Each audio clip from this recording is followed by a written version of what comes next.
Good evening, students. Welcome back to our lesson number 8. That's useful and harmful microbes. Last time we spoke about useful microbes, and under that we studied about rhizobium. I hope you remember we also studied different dictionary words, and we understood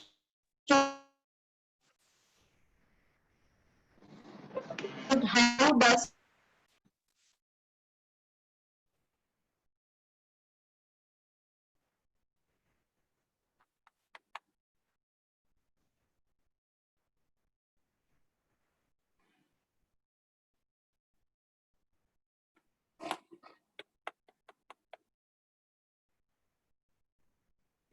Gauri,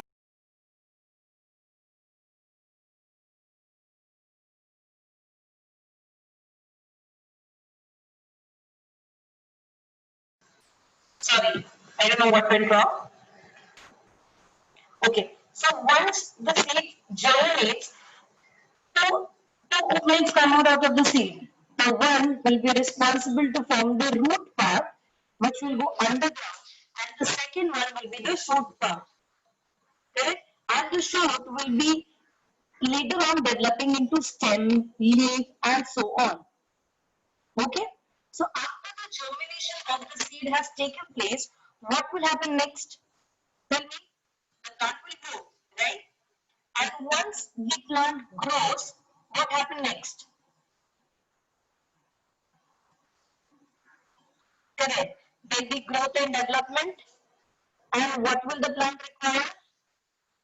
Yeah, the leguminous plant will grow and it will require nitrogen for its further growth. Correct? Now, how will this leguminous plant get its mineral or its nitrogen? Will it be able to absorb it from the atmosphere?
Don't worry for this. I've understood that the voice seems to be cracking. I'm trying to get another login.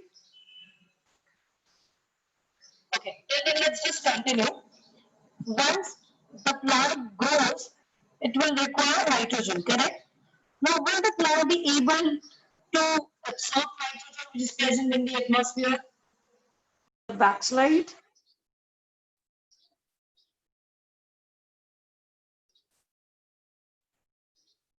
Let's start.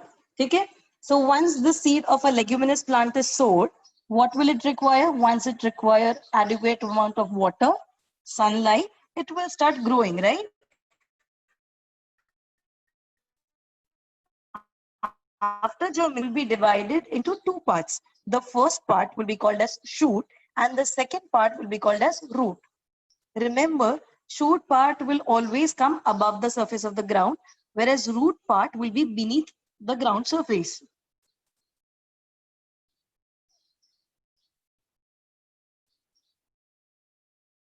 Next, after germination has started, the plant will grow, and what will it require? It will require nitrogen for its further development. Now tell me, will the plant be able to absorb nitrogen which is present in the atmosphere in its existing form? No. So it will require help of somebody? Yes? Correct. So let's understand. Leguminous plant will grow and it will require nitrogen for its further growth. But this nitrogen cannot be observed readily from the atmosphere. This is the problem of our leguminous plant. So what will happen? The roots of this leguminous plant will start releasing few chemicals. And as a response to these chemicals, few bacteria will get attracted towards the plant. To be very specific, they will be getting attracted towards the chemicals which are released by the roots of leguminous plants. Correct? Now, what will happen next is bacteria will be attracting and then attacking the roots. Correct? And in this case, our textbook has given example of rhizobium, the name of our bacteria. Correct? So this rhizobium bacteria will come and will get attached to the roots. Yes. Now tell me, bacteria has got space to live in. It is also able to get food from the roots. Right? If you know, plants have got conducting tissues, which is xylem and phloem. Yes. And once plant prepares its own food with the process called as photosynthesis, the food will be distributed to each and every part of the plant. Even roots are parts of the plant. So if food is reaching roots, can I say this bacteria are interested in the food? Yes? Okay. Now what will happen since space is available and also since food is available, these bacteria will start growing. Okay? And when a bacteria grows, we call them as colonies of bacteria.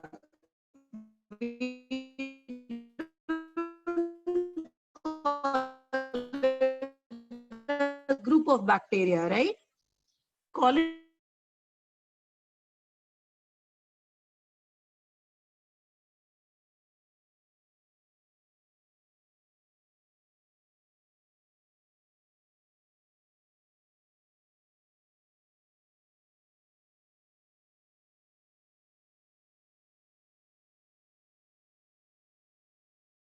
Ma'am, you're not audible.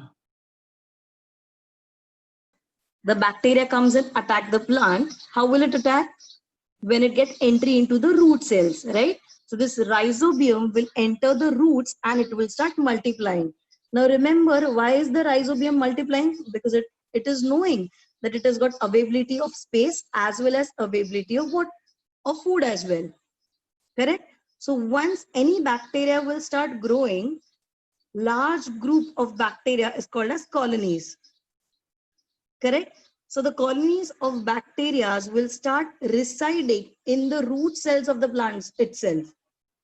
Right? And if they're staying inside the root cells of the plant, don't you think that now the roots will not look as they used to look originally? Correct?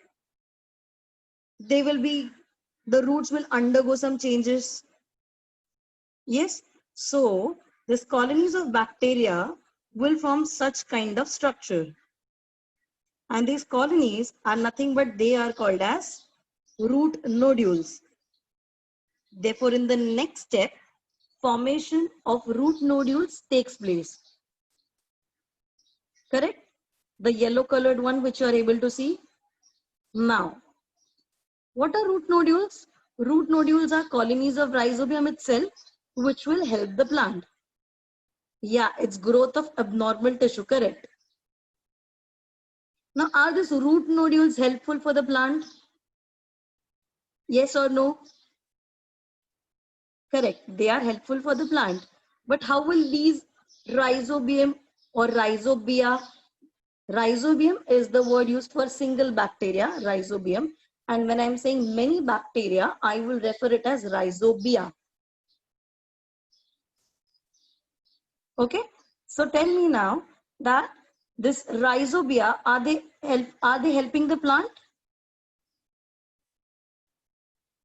Yes, they are helping the plant, but how are they helping the plant? We all know that nitrogen is present in air or in atmosphere in the form of N2. And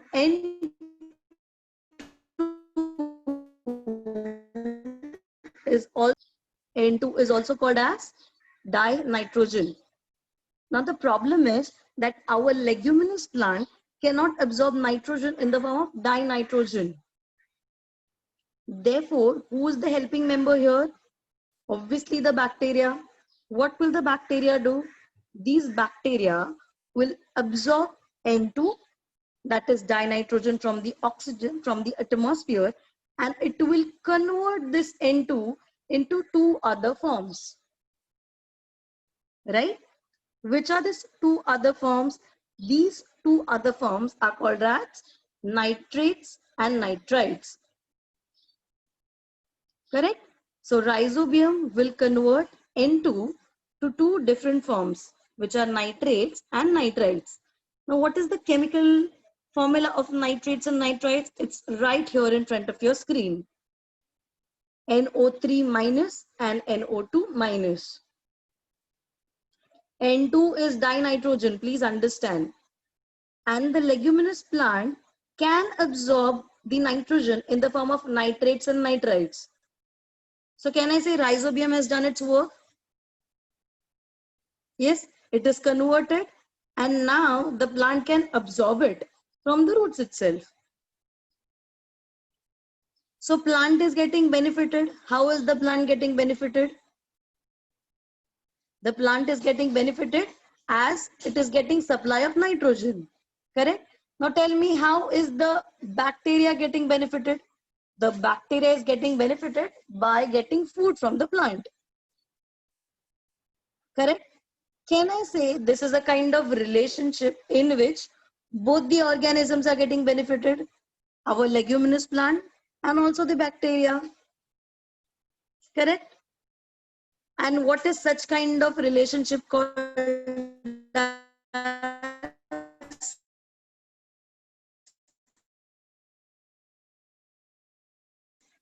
Yes, your answers are exactly a kind of relation or symbiotic relationship.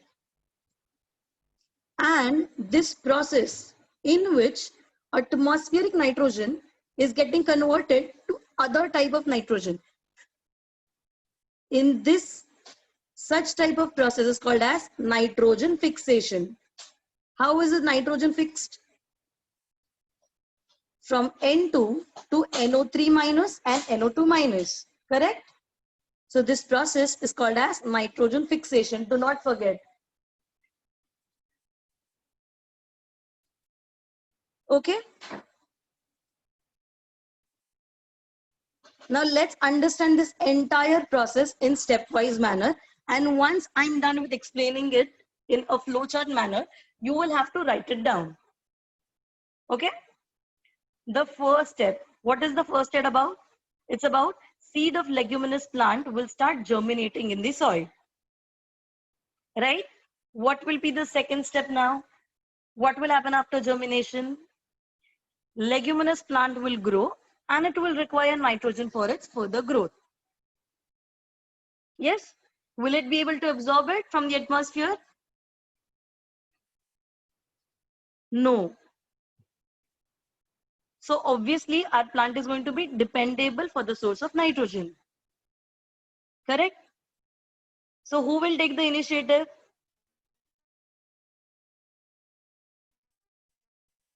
The plant will take the initiative because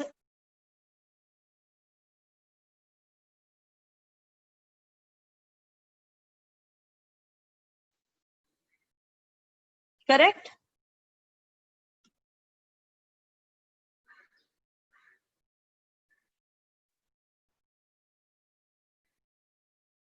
I'm repeating, don't worry. I said that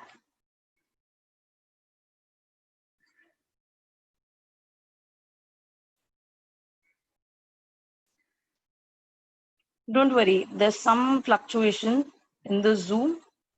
Okay, so after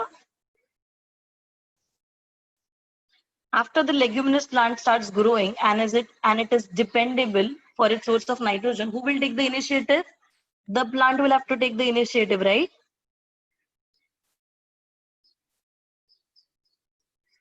Yeah, I know the screen is gone.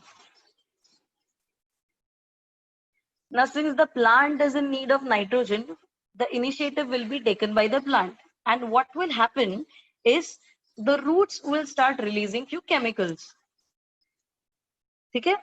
Now, based on these chemicals, what is going to happen? Who will be attracted?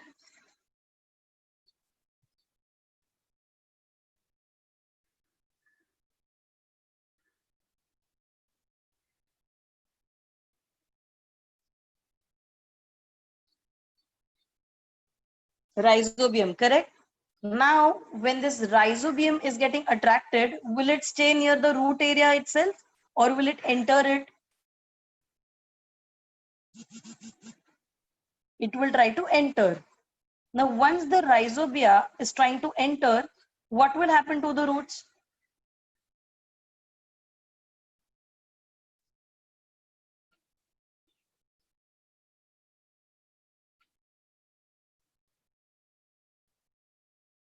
What will happen to the roots? Correct. The roots will undergo modification. They will not look same as they used to be.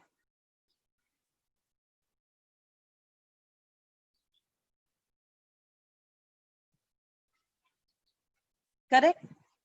Therefore, these bacteria will now enter the root and they will start multiplying. Right? Now, when will a bacteria multiply?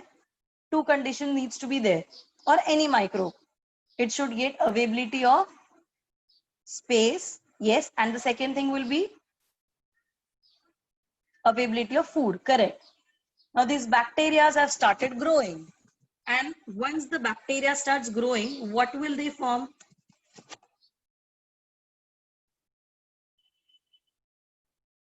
They will form various colonies, right? Okay, now if bacteria starts forming its colonies, what will get attached to the root? You've seen this in the diagram.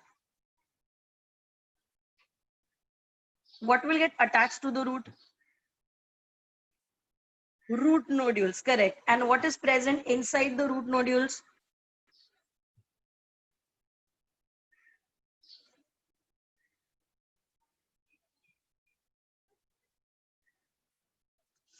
Colonies of bacteria, very good. Now, how are these bacteria going to help the plant? How are these bacteria going to help the plant? They will do a work, and what will be the work? The work will be to fix nitrogen. Now tell me, nitrogen present in the atmosphere is in which form?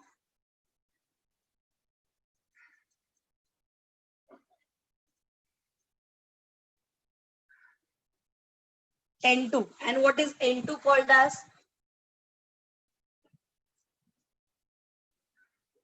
What is N2 called as?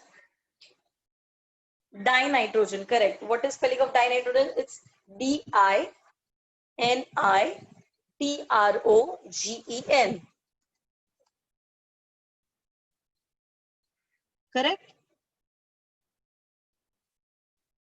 Okay. Now, how will this plants or this bacteria, I should say, will help converting it? Which form the nitrogen will be converted?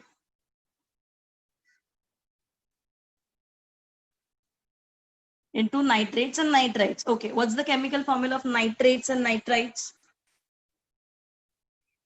NO3 minus and NO2 minus. Very good. And this entire process is called as nitrogen fixation. Okay, till the time the screen comes, let's start writing the flow chart. Ready? Okay, write the first line as seed of leguminous plant. Yeah, I know the screen has stopped. I'm trying to connect it. Till then, I'm dictating you the flow chart. We will start writing it. Okay. So your first line will be seed of leguminous plant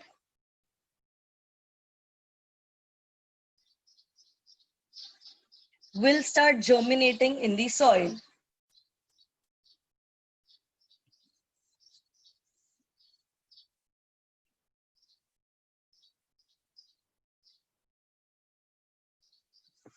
Okay. The second point will be leguminous plant will grow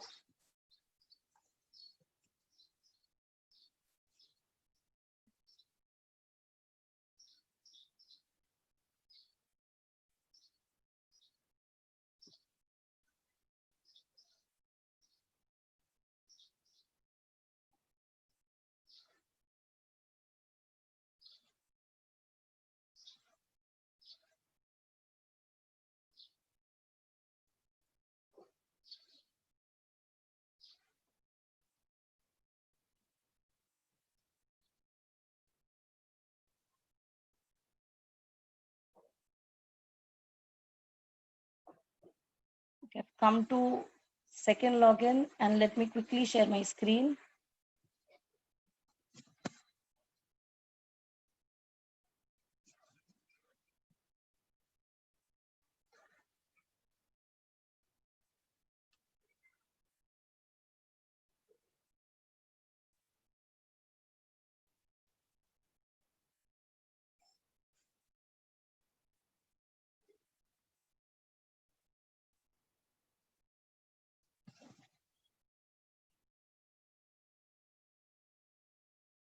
Here we go with the screen as well.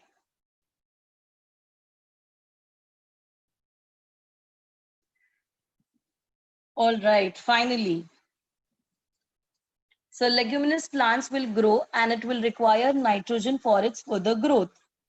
Now we will start writing simultaneously as the explanation of the flowchart is already done, right? Yes, what's next?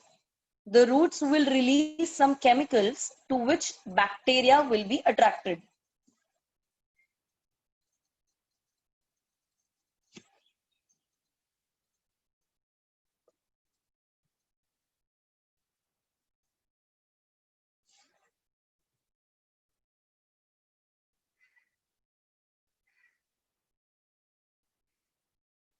The next will be bacteria like rhizobium will attack the roots.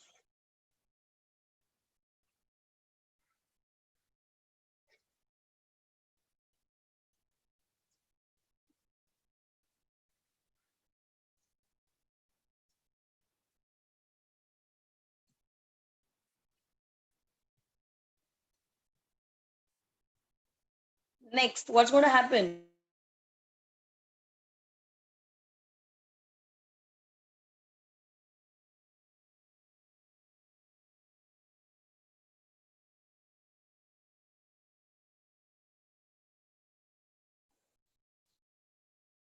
What will happen once the rhizobium enters the roots? Formation of root nodule takes place. Yeah, once they form colonies, the structure will look like a root nodule.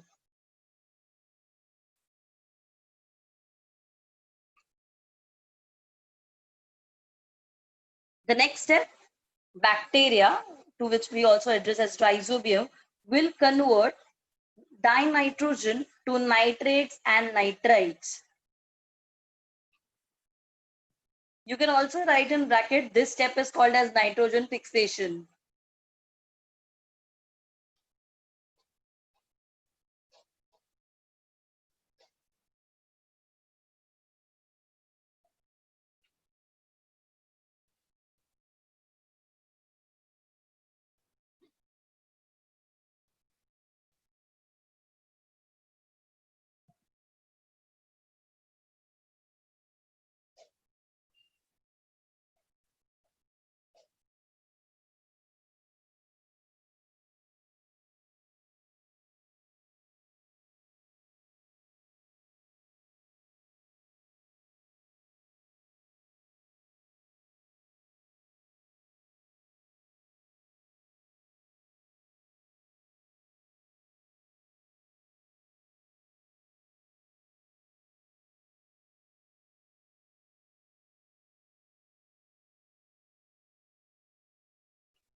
And this entire flowchart is about our rhizobia and explaining the process of nitrogen fixation done by bacteria. Now, one more thing which you'll have to remember is all the bacteria which does this work of nitrogen fixation are called as nitrogen fixating bacteria. Do not forget, because you also have the nitrogen cycle in one of the lesson in 9th standard itself. There you will be learning what happens after plant uses this nitrogen. Okay, done with the flowchart?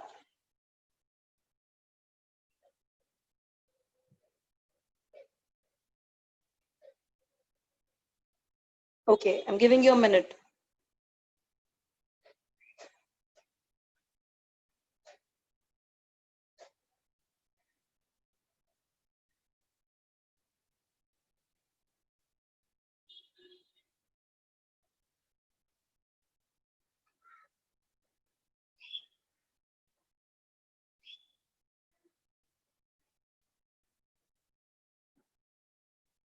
This flowchart is about rhizobium, the second useful microbe in our lesson, which is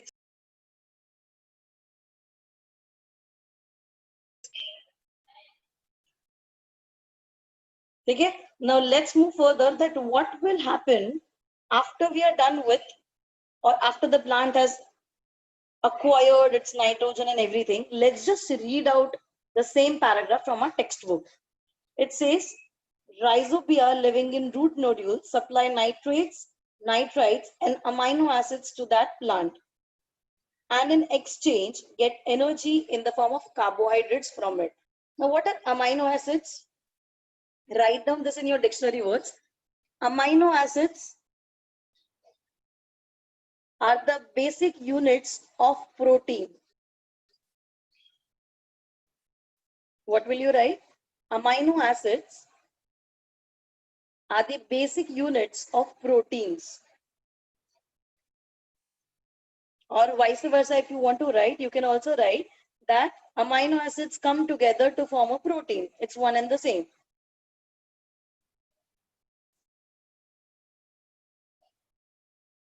Now, what are carbohydrates?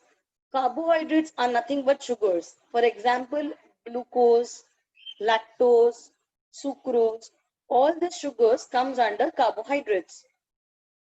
Even our chapati, rice, they come under carbs. You don't have to write any examples about glucose or anything. Just remember carbohydrates are all sugars. Okay, so let's start reading once again. Rhizobia living in root nodules supply nitrates, nitrites, and amino acids to that plant, which is that plant in which they have entered, and in exchange get energy in the form of carbohydrates from it. Such a mutual beneficial relationship is called as symbiosis. Next, rhizobia produce nitrogenous compounds from atmospheric nitrogen. What is atmospheric nitrogen? It's the N2. However, for this process of nitrogen fixation, they need leguminous plants like beans, sweet pea, soybean, etc.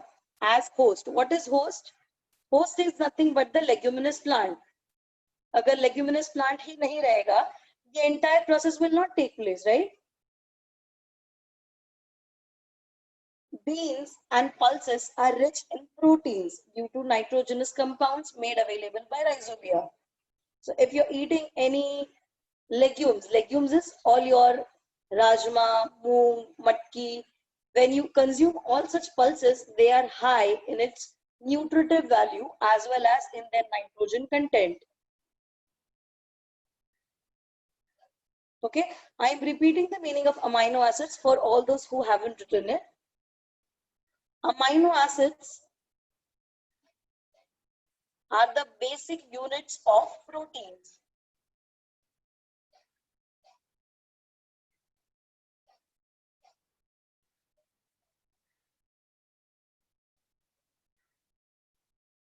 Okay, Now let's move further to see what happens later. Once the plant grows, what do? We usually harvest it, right? What is harvesting? It's the removal or gaining of whatever the economically profited part of the plant you want. So what do we do in harvesting? We pluck off the plant from the ground. Correct? Now do we take the entire leafy material which is available? If I'm growing legumes, so will I take the leaf part as well or only the legumes? Only the legume plant, right? So now I've separated the legume part as well. Correct? Now what usually farmers do, they will be keeping or throwing this leafy parts and the roots of the plant there itself in the same field. Is that useful or harmful? The remaining leafy part or the roots, they are useful. How are they useful? Are they organic in nature? Organic is, are they made up of carbon? Yes. So can I say that the leaf part and the root part both will help increase the fertility of the soil? Yes. Can I say this leaf part and the root part will act as biofertilizer? Since they are coming from a living plant, right? So as anything is living, we use the term as bio. So after they are getting decomposed, they will increase the nutritive value of the soil by acting as biofertilizer. Yes. And what about the bacteria? Are they harmful for me or they are useful?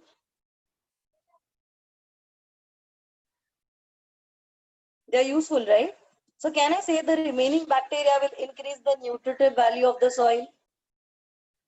Then next time, if I'm using the same field to grow a leguminous plant, then it will quickly come and attack the roots and my plants will be more healthy and nutritious. Correct? So do not forget, because this is a very important give reason from your textbook. Right? It's there on your page number 9090 of your textbook. So what will happen is after harvesting, the leftovers are dumped back into the soil. The leftovers contain the bacteria. These bacteria acts as biofertilizer. So if ready-made I'm getting biofertilizer, will I invest money into chemical fertilizers? No, right? So if I'm not investing my money into chemical fertilizers, can I say that I am saving on the money for chemical fertilizers? Yes, thus the cost of chemical fertilizer is reduced. Now quickly jot down these 4 points as that's your give reason, a very important give reason. That how rhizobium acts as biofertilizer. I'm giving you 1 minute, quickly jot down these 4 points.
Is it done?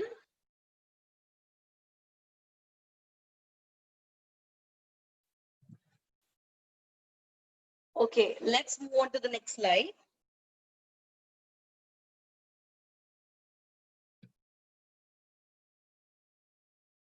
Inoculation. Have you ever heard about this term, inoculation? No, it's something new for you, right? So let me explain you what is the meaning of inoculation first. If I want something to be entered with something, that is called as inoculation. Now let me explain.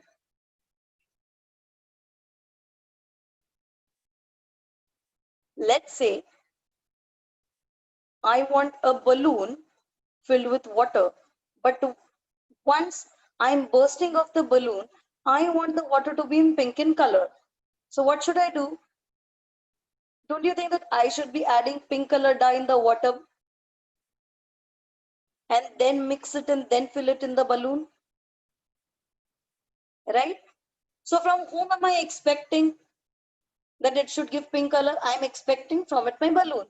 Can I say my balloon is the subject? Can I say balloon is the subject here? Yes. Can I say I'm adding something to the original water or to the original existence of that water balloon? What am I adding? I'm adding color, right? Correct. So now in this case, we can use the term as adding. What I've added? I've added a pink color in my subject, and my subject is balloon. But can I use this word add everywhere, even in bio, when I'm dealing with living plants and animals? No, not always, right? So let's say if I have to make some changes in the seed, which is my subject, seed is the subject, right? Can I say I'm adding bacteria to the seed? No. What will I say? I am inoculating the seed with the bacteria. Inoculation process is saying that inoculating is adding something to the seed.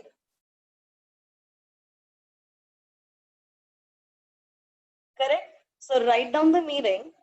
Introducing something into a subject.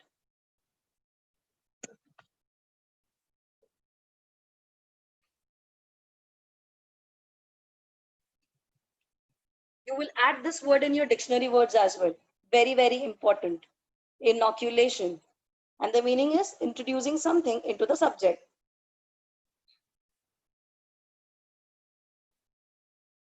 Done? Now listen to me very carefully. Okay? We have seen that a plant will grow. It will grow in its shoot, it will grow in its root, and now the root will start releasing some chemicals to which the bacteria are going to respond, correct? Don't you think this entire process is little bit time consuming? We will have to wait till the plant grows, right? Correct? So can I use some technology so that my seeds, whenever I'm sowing them in the ground or in the soil, I'm already coating them with bacteria. So the moment the seed starts germinating, the bacteria will quickly enter the small tender root parts. Can I do that? Correct? So we have done two methods. What have we done? While right now when the farmers receive seeds of leguminous plant, either we dip the seed into bacterial solution, dry them and give it to the farmer, or we coat these seeds of leguminous plants in a powder. Which is this powder? This powder is of the same bacterial culture. Can I do that? So I'm using various techniques, right? In agriculture. Can I call this as an application of biotechnology? Yes. So the diagram in front of you, on the left hand side, you have a petri dish which has some seeds. And on the right hand side, you have the powdered bacterial solution. What we do is we add these seeds into the powdered solution or to the powder of bacteria, and now we give it to the farmers so that once the seed starts germinating, the bacteria will readily enter the root pod and the root nodule formation will start right from the very small age of the plant.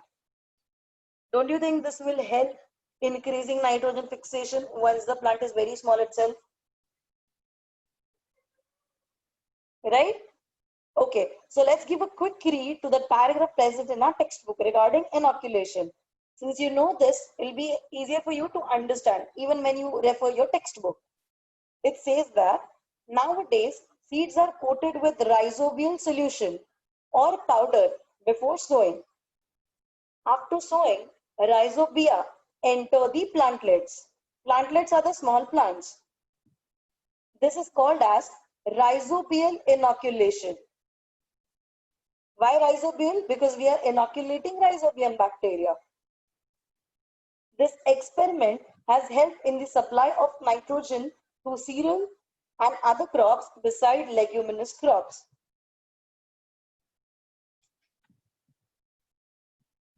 Correct? Okay, so finally today we have completed with our rhizobium. That's the second important useful microbe.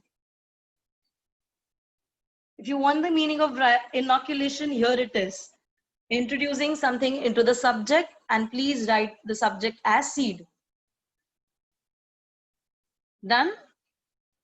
Okay, we are done with today's portion. Sorry for the system glitches and everything. Wi-Fi is not under my hand. So we are done with 2 microbe. Next chapter, next time when we meet, we will be discussing about the most famous yeast which we use while baking our breads. Okay? Thank you once again. Do go and read the rhizobium part from your textbook, which is present on page number 89.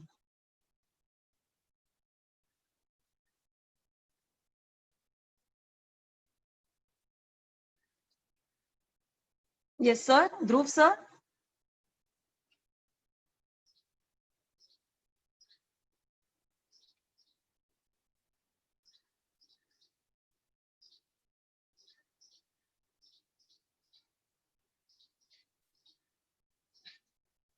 Bye. I am exiting and closing this meeting.